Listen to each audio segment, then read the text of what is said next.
Inirerekomenda na ng DPWH at ICI na sampahan ng reklamo si dating Ako Bicol Party List Representative Zaldico at later Representative Martin Romualdez kaugnay ng mga ghost flood control projects. Para pag-usapan ito at iba pang mga maiinit na issue, makakausap natin live via Zoom ang political analyst at isa syempre sa mga 4 alas host na si Ginoong Ronald Llamas. Ayan, magandang hapon po, Sir Ronald.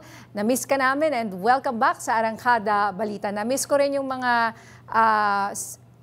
kuha mo dyan sa loob ng sasakyan. Magandang gabi po. Magandang gabi, Nina at saka Jack. Long time no see. Oo nga po. Nasa Pilipinas na ba kayo? Busy po ba kayo? Yes, nasa Pilipinas na kaso grabe traffic. Friday. Oo. Yun na nga. Now, sir, Hindi. oo nga, Sir Ronald. Ako, ngayong linggo, napakadaming ganap. No? Unahin muna natin siguro yung kanina, which is yung latest. No? Itong nagre-recommenda na sampahan ng reklamo nga si dating Ako Bicol Party List Congressman Zaldico at itong si later Representative Romualdez. Pero yung pinagbabasihan kasi nga is yung statement ni Gutesa. Yes, sinabi na nga na fake yung notary, pero sinasabi naman ng mga ibang na sinumpaan naman niya ito sa Senado. Pero just the same, yung pinanggalingan pa rin ng questions ay mula dun sa questionable na affidavit. Anong reaction niyo po dito? Well, una yung kay Zaldico, parang matagal na yung pinaplano. Kaya nga umalis tumakas si Zaldico at eventually ay parang bumaliktad. No? Dahil alam niya na siya ay hindi lang kakasuhan, siya ay i-issuehan na ng warrant of arrest. Katulad ng in-announce ng no less than the President today. Imagine mo, Presidente nag-announce na ikaw ay may warrant of arrest. At kung kung kaso mo ay plunder o kaya malversation of public funds with falsification of public documents, non-bailable yan. So medyo hindi nakakabigla yung kay Zaldico. Yung kay Speaker Martin, tingin ko yan ay nangyari nitong nakaraang 2-3 araw. Yung pagdesisyon na siya ay kasuhan. Sabi nga ng Presidente, pupunta siya where the evidence will lead him. Ang sagot naman ni Speaker Martin, yung mga abogado niya at yung mga kalyado niya, for now, yung evidence na nakikita nila ay yung testimony ni Zaldico na inadmissible sa court dahil wala naman siya rito at wala naman siyang pinirmahan na affidavit.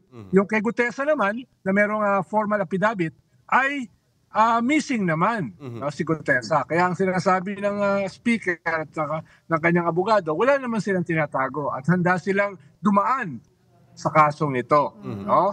Pero ayun nga, on the other side naman, nag-recommend na ang secretary ng DPWH at saka yung member ng ICI, si Babe Simpson at saka si Secretary Dizon, kay Ombudsman Remulla, nakasuhan na. Kasuhan na si Speaker Martin at Zaldico. Medyo game changer yan. In the sense na walang laban dito yung House of Cards saka Game of Thrones miniseries. No? Lalo na after magsalita rin ni Presidential Sister Amy Marcos last Monday. So, medyo matindi yung mga nangyayari. Oo, speaking of Presidential Sister, Senator Amy Marcos, yun nga po, ano po ang inyong reading dito sa ginawa niya? I'm sure alam naman niya kung ano magiging reaction rin ng taong bayan. O nagulat ba siya na marami ang hindi kumampi at nagulat dahil mismong kapatid nga, wala sa kultura po natin yung ganong klase ng paninira. Correct. Sir. Correct niya dahil una, hindi naman siya bago. Paalala nyo, as early as 2023, yan na yung sinasabi ni Digong, urging the military and police to withdraw support dahil bangag daw yung presidente. Ilang beses niya sinabi yan, 2023, 2024. Yan din yung laman ng pulburon video, allegedly ni Harry Roque at saka ni Maharlika, na fell flat naman, parang nawalan ng traction. At ngayon, ang kaibahan, presidential sister ang nagsasabi. Pero baka manhid na dyan yung mga tao sa ganyan. Dahil nga nagkaroon na siya dati ng mga build-up before. At medyo hindi naman nagkaroon ng traction. At duda ako kung meron siyang traction at this point. Dahil nagsalita siya dun sa rally na iglesia, nasabi na iglesia, hindi sila sang-ayon sa resign BBM. No?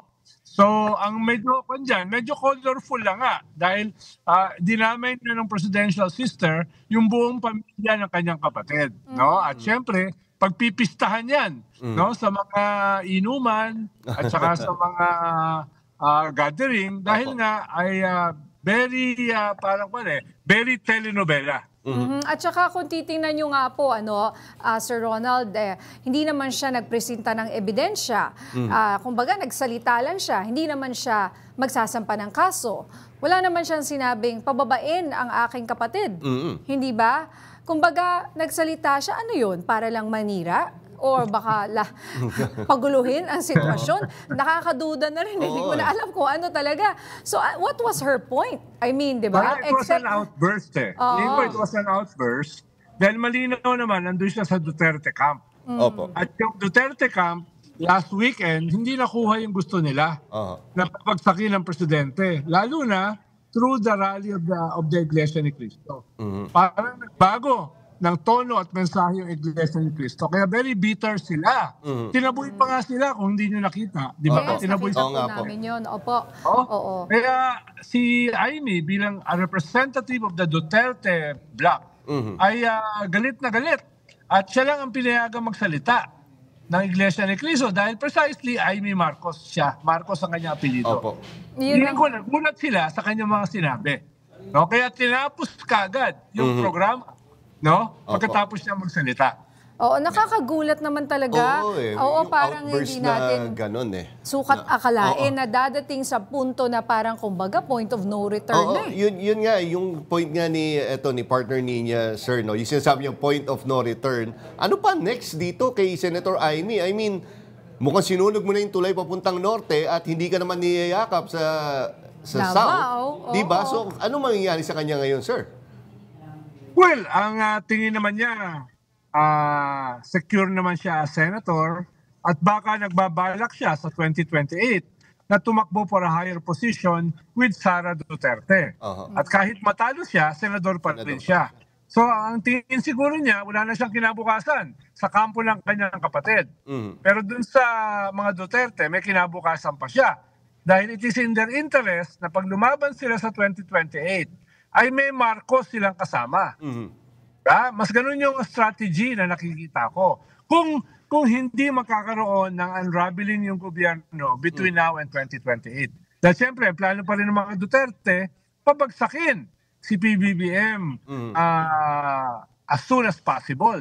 Dahil makakasuhan na sila eh. Yung mga kalyado nila, no, Bato, possibly Bongo, tapos yung mga makukulong, nakakasuhan sa malversation or plunder, mga kaalyado rin nila, Cheese, Joel Villanueva, Jinggoy, etc. So desperate sila na bumagsak yung gobyerno. And sir, ito pa nga, isa pa sa mga mainit na issue ngayong linggo. Talagang hindi na tayo natapos. Mamaya yung Miss Universe tanong na. Tanong na rin natin. Baka may reklamo po kayo doon. But anyway, mainit na issue rin po ngayong linggo ang pag-alis sa pwesto ni na dating Executive Secretary Lucas Bersamin at dating DBM Secretary Amenah Pangandaman. Sabi ay may mystery caller daw. May idea po ba kayo kung sino itong mystery caller na ito? Dahil yun nga di ba? Hindi raw galing sa Malacanang. Yung tawag na yun na sinabing mag-resign ka na o bumaba ka na sa pwesto. Well, ang balita natin, una, ay matagal nang pinag-uusapan yan. Na yung palit kay Bersamin at saka Pangandaman. Dahil kung maalala nyo, more than a month ago, lumabas na yung pangalan nila sa testimony ni Bernardo. No?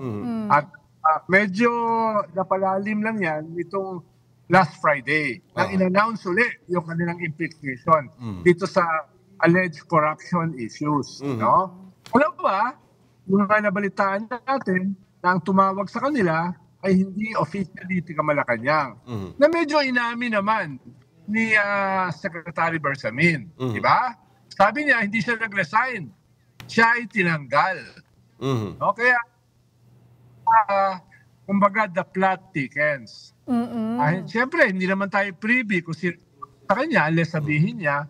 Pero mukhang ang lumalabas ay hindi official ng gobyerno yung tumamag. Kung hindi isang individual, private individual, na tawag ba dyan, ay related sa negosyo. Sa negosyo. No? Ngayon, ayoko na sabihin kung anong alam ko dyan dahil mas mahalaga si E.S. Bersamin ang magsabi dahil po ako kasi chismak lang yan eh.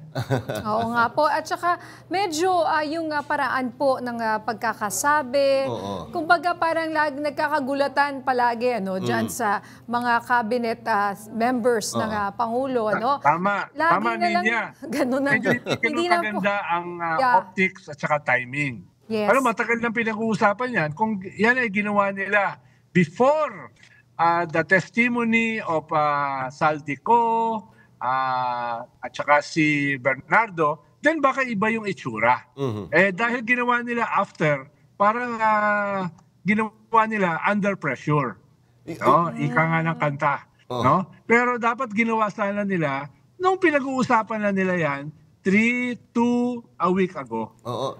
Yun nga sir, speaking of pressure sir, yung may mga nakaka-observe din na parang ang palas ngayon ay parang kung ano sinabi ng public ay yun ang gagawin nila. Like yung katulad nga dito kana E.S. Bersamin tsaka kay Amena Pangandaman nung sinabi na sangkot yan, dapat mawala yan. So bigla na lang nalaman natin na inalis sila sa pwesto. Then eto sunod-sunod yung mga sinampahan ng reklamo, and then kagabi napanood ko yung si Winnie Monsod na parang na-pressure niya si Ombudsman Remulla para magsampangan ng reklamo kay later Representative Romualdez. Tingin niyo nag-give in sila masyado sa pressure ng public? Well, yes and no. Tingin ko hindi naman si Winnie nag-pressure kay Remulla para magsampa ng kaso. Tingin ko it was a decision much earlier made by other people. No? Yun ang tingin ko. Baka at least 2 days ago. No? Ikalawa, yung kay Bersamin, hindi naman yan public pressure lang eh. Bagamat mahalagang element din yun, katulad ng kay Martin. Dahil may mga data analytics naman ang Malacanang. Tinitignan nila, bumababa pa ang approval rating ng presidente. Bakit? No? Kaya dun, isa yan sa sukatan nila. Pero hindi naman pwedeng public opinion lang. Kailangan may ebidensya sila. So it's a combination of due diligence. May mga kaso, may mga ebidensya ba? May smoking gun. At saka at the same time, public pressure. No? Kaya yes, iba't ibang mga pressures ang nagpe-play dito sa desisyon ng pinakamataas na pinuno ng bansa. Pero bottom line ay, will it stand up in court? Sabi nga ng presidente, where the evidence will lead them. No? Kaya yun yung open-ended yan. No? Open-ended dahil dadaan yan sa korte. Kahit na sabihin mong sampahan, ang daming mga pangalan, di ba? Hindi mo rin alam talaga kung sino ang mabibigyan talaga ng warrant of arrest or makukulong. Kahit na sinabi mo 30 plus na mga pangalan ang kanilang sasampahan. So sa tingin niyo po sa mga pangyayari ngayon, saan kaya ito, anong patutunguhan nitong mga pagsasampa ng kaso, pagrekomenda sa pagsampa ng reklamo sa iba't ibang personalidad, Sir Ronald? Well, kaya nga ang nabanggit ng ombudsman, yung bending the law na ikinagalit ni Senator Marcoleta. Ang tingin ko, ang ibig niya sabihin dyan, yung bending the law, yung usual kasi yung procedures natin sa ating justice system ay napakabagal. Kaya ang sinasabi niya, kailangan pabilisin. No, I'm not sure kung ano ibig niya sabihin to sa bending the law. Parang yun lang aking initial impression. No, kaya kung bibilisan nila, then tingin ko yung anti-corruption campaign ay hindi sasabog sa kanilang mukha. Dahil kung yung kanilang anti-corruption campaign ay puro salita lang, puro mga investigasyon lang, tatamaan ng husto ang gobyerno at saka presidente. Kaya siguro nagmamadali sila na mag-file ng cases. Sabi nga nila, before Christmas, may mga ipapakulong sila. No, tingin ko yun yung optics at yun yung kanilang strategy. No, pero whether it will stand up in court, depende yan dun sa prima facie evidence nila as well as circumstantial evidence. Ang sinasabi ng speaker, ni Speaker Martin, yung ebidensya laban sa kanya ay hindi solido. No, dahil ito ay halimbawa kay Saldico, for now it is hearsay. Yung kay Gutesa in limbo. Yun naman ang sagot ng speaker. Okay, nako, maraming salamat po Sir Ronald Llamas sa binigay niyong oras dito sa Arangkada Balita. Happy weekend, sir, at mabuhay po kayo. Anytime, Jack at saka Ninya. Salamat po. Salamat po.